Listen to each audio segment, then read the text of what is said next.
Morning, everybody. Mark Ainley from GC Realty Development and Straight Up Chicago Investor Podcast. I am here today with Derek Rowe, who is a Southside Cook County investor that we're going to talk a little bit about the RTLO proposal and how it's going to affect him, or really a lot of what me and him were talking about offline was how it's going to affect the tenant base. So thanks for coming on here. Kind of give us a little background of just who you are and what you do as a housing provider.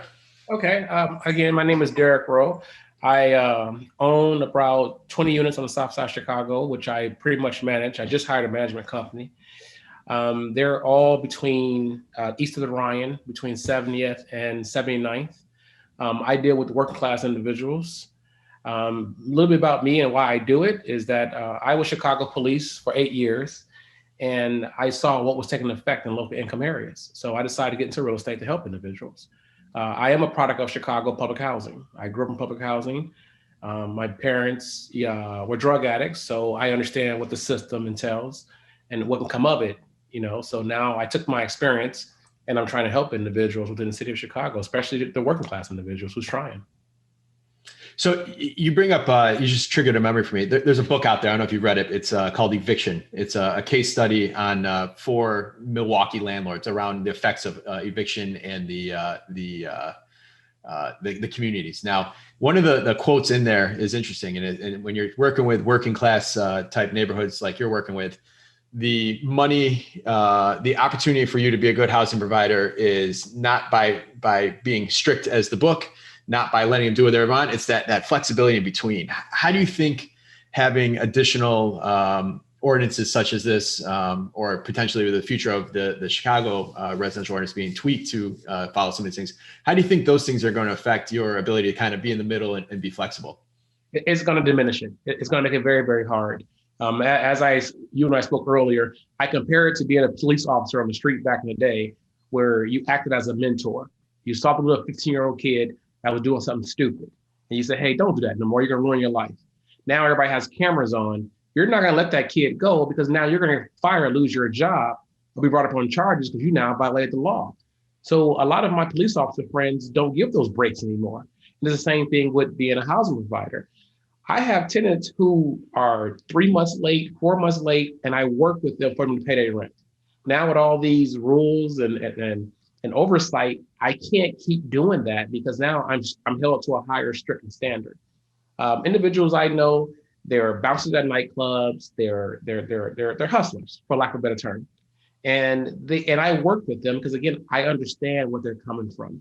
But with these new restrictions, I can't, because I have to follow all these guidelines. So now I need the person that I'm 98% sure is going to pay their rent with no problems and no issues. So it's going to cause a huge housing crisis, in my opinion. How else? So I'm going to keep letting you run with that topic of how it's going to affect the tenants. You mentioned you were with you're a product of the housing authority, and you have a better kind of glimpse of how tenants just over the years have been affected by the housing stock, the neighborhoods, the lack of diversification in neighborhoods. How is this going to not help any progress in having better housing and all that for middle class or even low income type housing tenants? Again, I can just reiterate that. Prime example. I'll give you a prime example. I'm actually rehabbing a 4-unit building right now as we speak. And I bought it from a housing provider. And this is the frustrating part, right? All police officers are not bad. All housing providers are not bad. But you get labeled. We are human beings. And this housing provider, they did everything to cut corners. So now I have this long court docket of violations I have to repair. So people have been walking past asking questions like, "Are you doing this? I would love to move back on you because of what she did."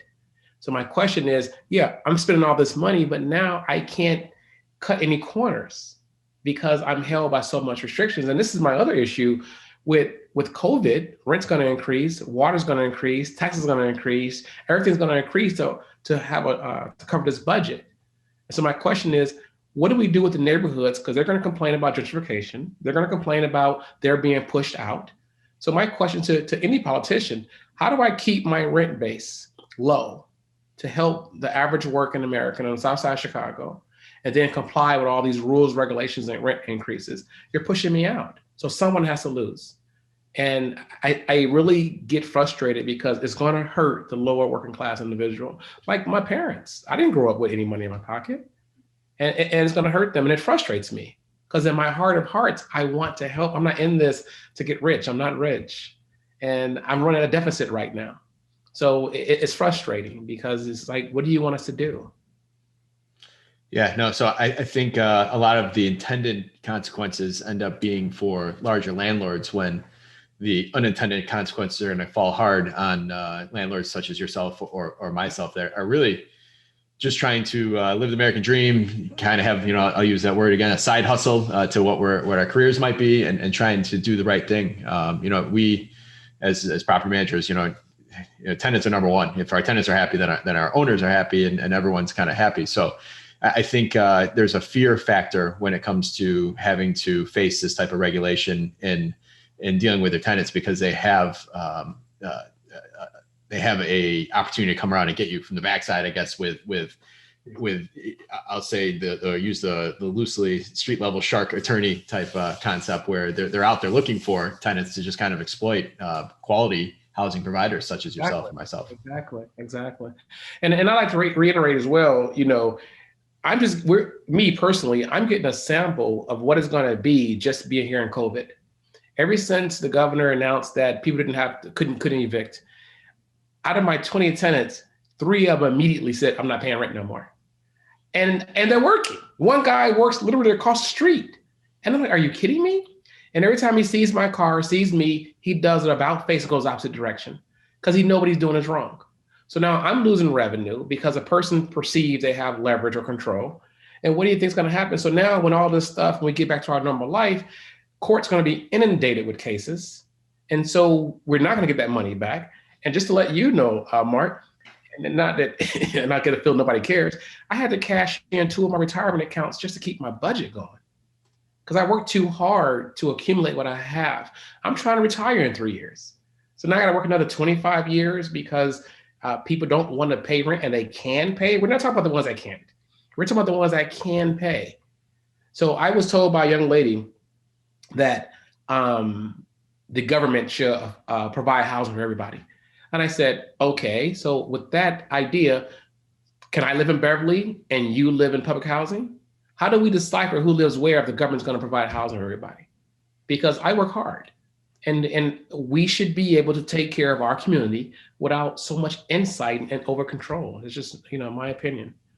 You hit it on it. I keep using the phrase neighbors rented to neighbors within a community. And I think that is going to, I think regulation like this, similar to the Chicago ordinance does, it kind of puts up a wall there where it's like, I can only be so flexible. I know for me, for our security deposits in the city, when we have them, we return 100% of them because we're scared that, I won't get a call back and all of a sudden I'll get a letter from an attorney. So even though they just legitimately burn cigarette holes in the carpet, it's like, I'm not over $100 or $200 I might hold back for that carpet repair. I'm afraid I'm going to get whacked with the mandatory sentencing that the Chicago one has, which is a big topic right now of the judge having the right about the infraction of being able to impose various levels of fines. Right. Give us kind of your opinion on the I keep using this, the wrong one, mandatory sentencing or the maximum fines for the first time offenders or even the smallest offense versus the judge having discretion. I think it's ridiculous. I really do. Again, you alluded earlier about big companies compared to small companies. If I was to forget an I or forget to cross a T, you're trying to say now I'm liable for 3 times security deposit? That would demolish me. So as you stated, so now they're trying to fight no move-in fee. They're trying to fight, all provisions around security deposits, which a lot of people can't afford, especially in my areas. They can't afford 2 times the rent. They're barely making the first month's rent. So a lot of them said, hey, Derek, the rent was, my rent is $700. So half of that is $350. They gladly pay me that. And that's it, Derek? I mean, they're like, great. But now you want me to tell them I need $1,400 up front? They can't do it. They can't do it. So, I'm sorry, go ahead. Yeah, no, I was to say, I got excited there. I cut you off. I apologize. But if anything, in Chicago, the non-refundable moving fee has been beneficial for tenants with lower income, just because they can be a little more flexible in what they do. Now, the landlord's bearing a lot more risk, but I think the risk they're bearing by collecting non-refundable fee versus the risk they run by collecting security deposit, I think it way outweighs the other. So, well, and in my opinion, and I talked to a good attorney friend of mine, and they're running this because they're going to make a lot of money. They're going to attack us. They're going to attack. And again, I know this is targeted towards individuals like the big companies, but it's not fair to anyone, if in my opinion. I can't think of, but let me say that real quick. I can't think of any other industry that is so scrutinized or so many minute, meticulous details, and you're sued for such a large amount. This makes no sense. And as I told you before, I was in law enforcement with Chicago police. So I've been to court, I've prosecuted, I've been in major cases, and I've never seen this much scrutiny. So my question is, why? Why are we doing this? And you're taking away our ability to help the ones we can help, who needs help, who wants help. Growing up in public housing was not fun. Violence was paramount. Gunshots, beatings, fights. I remember like it was yesterday. Nobody wants to live like that. So you giving someone the option to live in a decent area, you can work with them without having government control or oversight, and you build a better community. And people love the fact that, hey, Derek, I wish I could call a guy right now. He would tell you, I like Derek, he gives me a chance. And that's what I like doing. It's not about control, it's about helping your neighbor. And I love that about me. And right now, real quick, with the whole movement we're in right now, with Black Lives Matter, and a lot of different groups want more minorities owning in their neighborhoods. You know how many people have came to me and said, Derek, can you buy more real estate? We need more people like you in our neighborhood. And nothing against any other groups. They just want people to look like them to be part of the community because they feel that you care. And I do care. So I'm losing a lot of money right now. So more insight, I don't know if I can make it. I try to cash in my retirement accounts. I don't know how long this is going to go on. Well, Derek, I appreciate your time here today. You're the opinion and you're the view of a lot of similar housing providers that are going to be affected the same way. So I appreciate you for getting on here and talking with me, and hopefully you can make a difference here. So thank you, Mark. I appreciate it. All right. Have a good one, and we'll talk soon. All right. Thank you.